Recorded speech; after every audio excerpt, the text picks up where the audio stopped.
പറയുക. ഇവിടെ ഒരുപാട് ക്രൈസ്തവരുടെക്ക് താമസിക്കുന്ന ആളുകൾ കുറവാണെങ്കിലും ക്രൈസ്തവരുടെക്ക് താമസിക്കുന്നവരുണ്ട്. രണ്ടുടുപ്പുള്ളവൻ ഒരുടുപ്പില്ലാത്തവരോട് കൊടുക്കട്ടെ എന്നത് നിസ്തർക്കമായ സംഗതിയാണ്.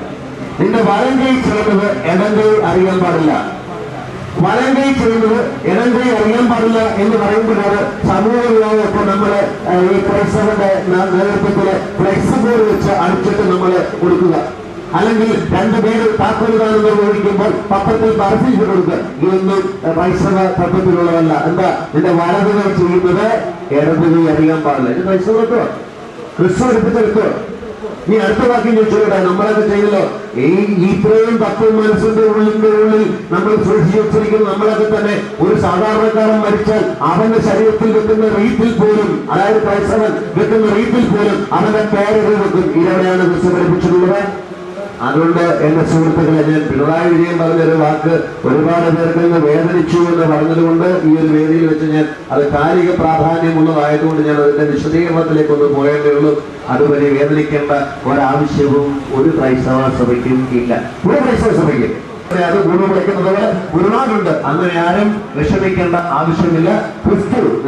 ക്രിസ്തു ക്രൈസ്തവ മതം സ്ഥാപിച്ചിട്ടുണ്ടെന്ന് ഇല്ല. ബൈബിളിൽ ഒരു പരാമർശമില്ല. ക്രിസ്തു ക്രൈസ്തവ മതം സ്ഥാപിച്ചിട്ടുണ്ടെന്ന് ബൈബിളിൽ ഒരു പരാമർശമില്ല. ക്രിസ്തുവിന് ശേഷം ക്രിസ്തുവിന്റെ ശിഷ്യന്മാർ ഇപ്പം കടവാളുകളിൽ മാറി നടന്നിട്ടുണ്ട്. നിങ്ങൾ നാളത്തെ പത്രത്തിൽ കണ്ടു. ലാജിപ്പിൽ നിങ്ങൾ മനസ്സിൽ താല്പര്യമുണ്ടെങ്കിൽ ബുദ്ധന്റെ ജീവിതത്തില് ഏറ്റവും കൂടുതൽ ബുദ്ധന്റെ ജീവിതവുമായി ബന്ധപ്പെട്ട് ഒരു രാജാവിന്റെ സ്വാധീനമുണ്ട്. പ്രസേനജിത്ത് എന്ന് പറയപ്പെടുന്ന ഒരു മഹാരാജാവുണ്ട്.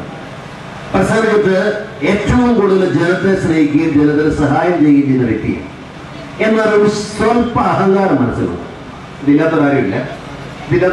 എത്ര പാവപ്പെട്ടവരാണെങ്കിലും എത്ര പണക്കാരാണെങ്കിലും എത്ര സൗന്ദര്യമുള്ളതാണെങ്കിലും സൗന്ദര്യത്തിലും അവനവന്റെ മനസ്സിൽ അഹങ്കാരമുണ്ട്. വേണമെന്ന എൻ്റെ ഒരു ആഗ്രഹം. ശരിക്കും അഹങ്കാരം വേണം. പക്ഷേ മറ്റൊരുത്തരെ ഹനിക്കാൻ പോകുന്ന അഹങ്കാരത്തിലേക്ക് വളരാൻ പാടില്ല.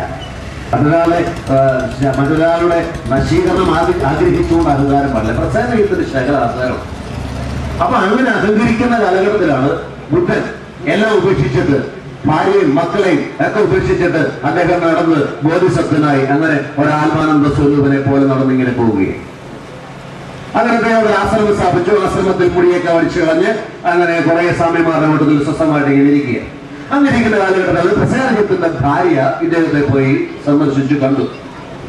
അദ്ദേഹത്തെ കണ്ടപ്പോൾ പ്രസേനജിത്തിന്റെ ഭാര്യയ്ക്ക് അപ്രതീക്ഷിതമായ ഒരു സമാധാനം മനസ്സിന്റെ ഉള്ളിലേക്ക് കിട്ടി. അപ്പൊ പ്രസേനജിത്തിന്റെ ഭാര്യ പറഞ്ഞു, അതെ, നിങ്ങൾ ഈ നാടൊക്കെ ഭരിച്ചു വലിയ ആളായിട്ട് വലിയ കാര്യമൊന്നുമില്ല. നിങ്ങളൊരു കാര്യം ചെയ്യും, ചെന്ന് ബുദ്ധനെ ഒന്ന് കാണാൻ പറഞ്ഞു. അപ്പോൾ ആദ്യം ഭാര്യ പറഞ്ഞപ്പോൾ പ്രസേനജിത്ത് കേട്ടില്ല. കുറെ കൂടെ കഴിഞ്ഞ് പിന്നെയും ഈ ഭാര്യ പറഞ്ഞു, 10 ദിവസം കഴിഞ്ഞ് പറഞ്ഞു നിങ്ങൾ പോയി കാണാൻ പറഞ്ഞു. അങ്ങനെ പറഞ്ഞപ്പോഴും കേട്ടില്ല. 3-4 പ്രാവശ്യത്തെ ഭാര്യയുടെ തലയുടെ മന്ത്രത്തെ തുടർന്ന്, അങ്ങനെയാണല്ലോ പല അപകടങ്ങളും സംഭവിക്കുക.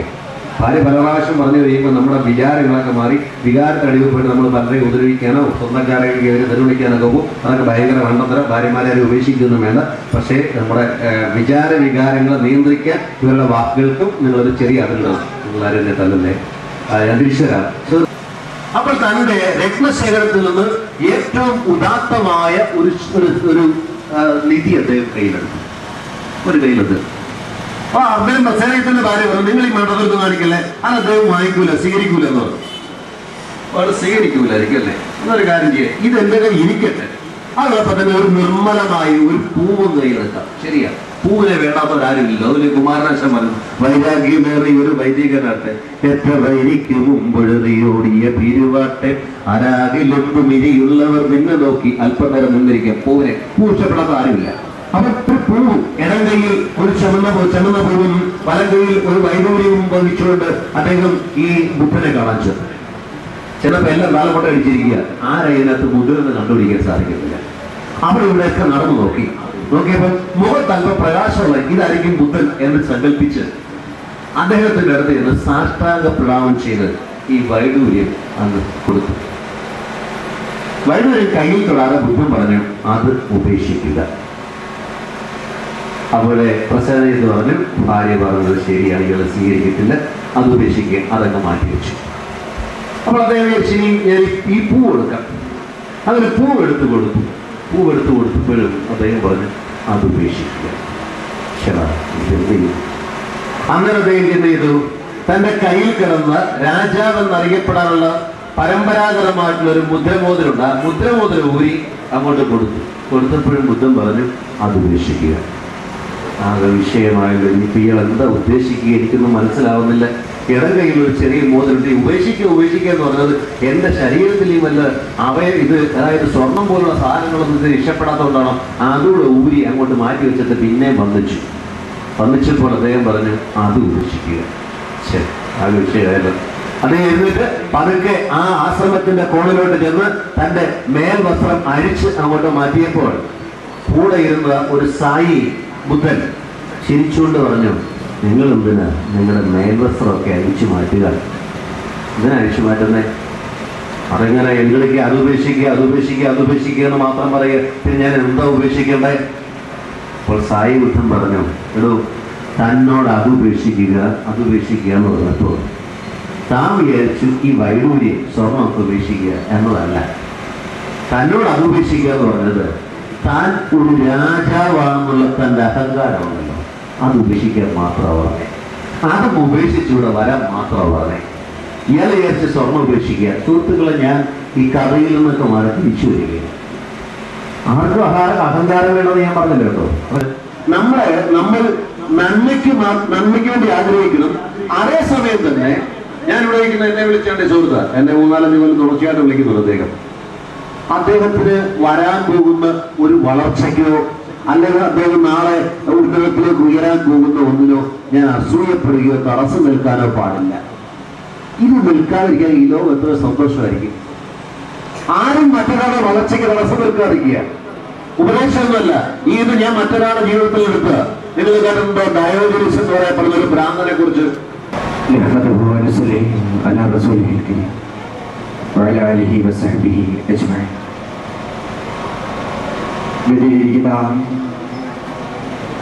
യോഗാധ്യക്ഷൻ ശ്രീ ജോമോൻ ഈ യോഗത്തിൽ മുഖ്യ പ്രഭാഷണം നിർവഹിച്ച പ്രൊഫസർ ജോൺസൺ കാരും എന്റെ പ്രിയ സുഹൃത്ത് ശ്രീ സജ്ജാദ്, അതേപോലെ doctor M Shajivas, Shri M Nazeer, Shri S Kahar, ഈ മതസൗഹാർദ്ദ സംഗമം ശ്രമിക്കുന്നതിന് വേണ്ടി ഇവിടെ എത്തിച്ചേർന്നിരിക്കുന്ന നല്ലവരായ നാട്ടുകാരെ, സഹോദരി സഹോദരന്മാരെ, നിങ്ങൾക്കെല്ലാവർക്കും വിശുദ്ധ ഇസ്ലാമിന്റെ 1000 സുന്ദരം അഭിവാദ്യങ്ങൾ. അസ്സലാമു അലൈക്കും വറഹ്മത്തുള്ളാഹി തആല വബറകാതുഹു. നമ്മളിവിടെ ഒരുമിച്ച് കൂട്ടിയിരിക്കുന്നത് വിക്ടറി ആർട്സ് ആൻഡ് സ്പോർട്സ് ക്ലബിന്റെയും Ashraf memorial arts and sports ക്ലബിന്റെയും ആഭിമുഖ്യത്തിൽ സംഘടിപ്പിച്ചിരിക്കുന്ന മത സൗഹാർദ്ദ സമ്മേളനത്തിന് നമുക്ക് ഒരുപാട് കേൾക്കുകയും പറയുകയും ഒക്കെ ചെയ്ത്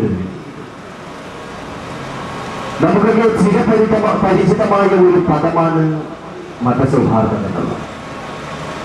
ഒരുപാട് പറയാറുണ്ട് നാം, ഒരുപാട് ചർച്ചകൾ നടത്താറുണ്ട് നാം, ഒരുപാട് സെമിനാറുകളും സിമ്പോസിയങ്ങളും മതസൗഹാർദ്ദ സംഗമങ്ങളും നാം നടത്താറുണ്ട്. പക്ഷെ ഒരു വേള ഞാൻ ചിന്തിച്ചു പോവുകയാണ്, നോട്ടീസുകൾക്കും പോസ്റ്ററുകൾക്കും ബാനറുകൾക്കുമുള്ള ഹെഡിങ്ങുകളായി മതസൗഹാർദ്ദം മാറിപ്പോയോ? മതസൗഹാർദ്ദത്തെക്കാൾ ഉപരിയായി മാനവ സൗഹാർദ്ദം ലോകത്തുണ്ടാകണം, അതിനായുള്ള പരിശ്രമങ്ങൾ ലോകത്തിന്റെ നാനാഭാഗങ്ങളിൽ ഉണ്ടായിത്തീരണമെന്ന് ആഗ്രഹിക്കുന്ന ഒരു വ്യക്തിയാണ് ഞാൻ. കൂടുതൽ പ്രായോഗികമായ വശവും മാനവ സൗഹാർദ്ദമാണ്. ഇന്ന് ലോകത്ത് ഒരുപാട് പ്രശ്നങ്ങൾ നാം കാണാറുണ്ട്. ദാരിദ്ര്യം ലോകം ചർച്ച ചെയ്യുന്ന വലിയൊരു വിഷയമാണ്. സാമ്പത്തികമായ അസമത്വം ലോകം ചർച്ച ചെയ്യുന്ന വലിയൊരു വിഷയമാണ്. നിരക്ഷരത ലോകം ചർച്ച ചെയ്യുന്ന വലിയൊരു വിഷയമാണ്. എന്നാൽ ഞാൻ വിശ്വസിക്കുന്നു, ഞാൻ ഉറപ്പിച്ചു പറയുന്നു, ഞാൻ കരുതുന്നു, ലോകം അഭിമുഖീകരിക്കുന്ന ഏറ്റവും വലിയ പ്രശ്നം ദാരിദ്ര്യമാണ് എന്ന് ഞാൻ വിശ്വസിക്കുന്നില്ല.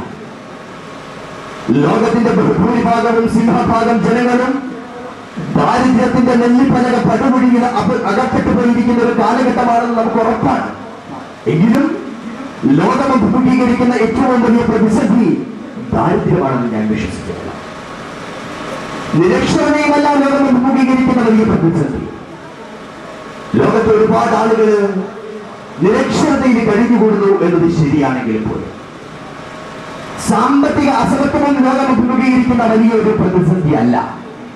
ലോകത്തെ സമ്പത്തിന്റെ 80%-ഉം 20% വരുന്ന മുതലാളിത്ത കുത്തകകളുടെ കരാളഹസ്തങ്ങളിൽ അമർന്നിരിക്കുകയാണ്.